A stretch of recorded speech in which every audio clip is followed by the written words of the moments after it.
What's up, guys? Thank you so much for tuning back into our channel. Yes. What's up, world? I'm Mo. And I'm Dacia, and this is chapter 5 of the love series, the final chapter. Last chapter. So today we're going to be talking about love and communication. Yes. For our last chapter, which we saved the best for last because communication is highly important, not just in relationships, love relationships, but any form of relationship. So, yeah.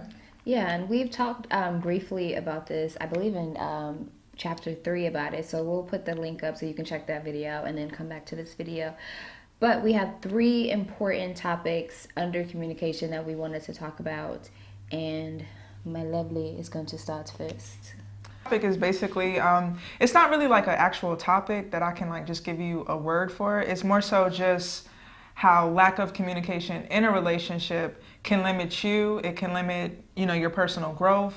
So if there is like a situation where my wife needs to tell me something, but I'm just more so just like stuck to how I feel about the situation, my perspective on it, me blocking her out, it can prevent me from growing or, actually stepping into what I'm trying to step to. If it's like a goal that I have for myself, or if it's something I'm trying to accomplish. I guess that's the same thing as a goal, but you know what I'm trying to say. Like me not letting her in and allowing her to communicate and give feedback on her perspective, even though it relates to me, it just limits my growth from, I guess being like well-rounded, what it may have you.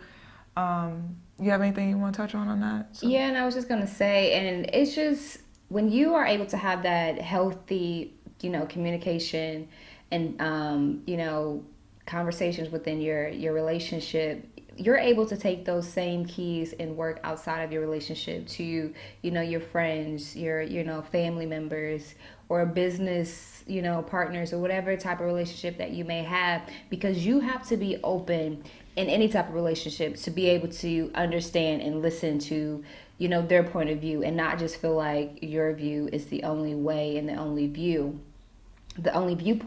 So I feel like working that into your relationship, all relationships, your marriage, your relationships, your business partnerships, your friendships, whatever type of relationship that you have, it has to be that give and take. You have to be able to, take from what they're saying, and then they have to be able to take from what you're saying, and then you have that happy medium. And once again, we were talking about in compromise, so we'll have that link up as well. So all of it come full circle. Everything kind of ties into one another. You can't do one without the other. Yeah. So that kind of leads me into the next one, which is active listening. In order to have great communication, you have to be able to actively listen to whomever you're having that engagement with.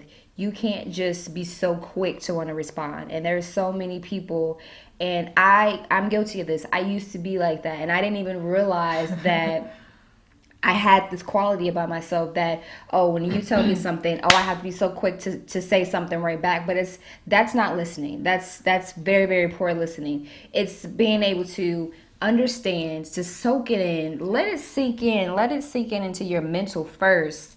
And then, think about how you can respond back. Not to just respond back in maybe a negative or an angry way, but to actually respond back in a healthy and beneficial way that's going to, what's the word I'm looking for?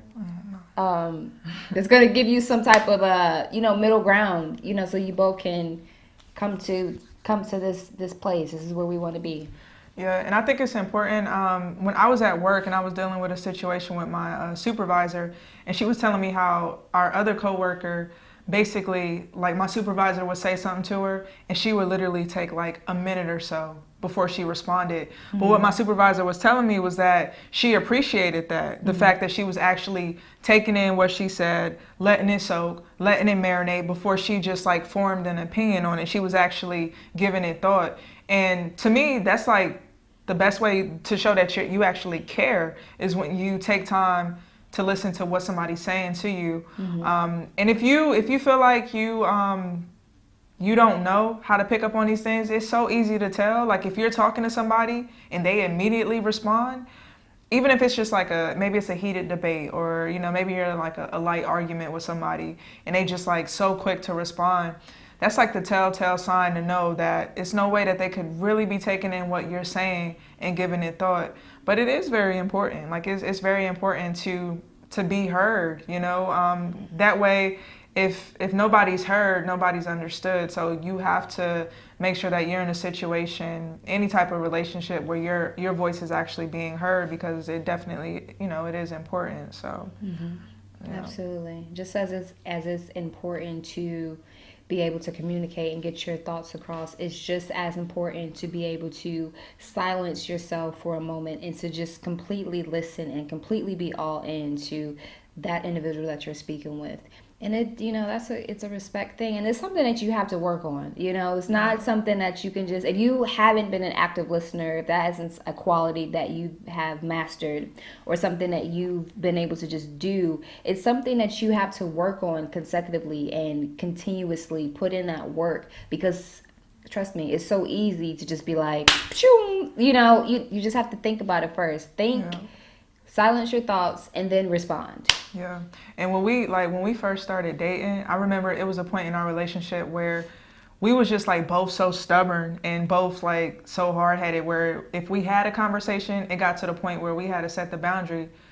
I have to ask, are you finished talking? Before I can speak. And now it's more so just like second nature. Like once you have that habit, it's so much easier now to where we don't have situations where we're talking over each other, or let alone, arguing for that matter. I mean, we might disagree on things, but it's not like heated arguments. Like we don't argue like that. So I think that's very important, is just to do whatever you have to. Like if you have to say, okay, this is what we're gonna do. If you're gonna say, if I'm talking and maybe I'm taking a break or something like that, and you're not too sure if I'm done, ask me if I'm done before you start talking, if you're in a situation. So it's different things you can try. Do whatever works for you.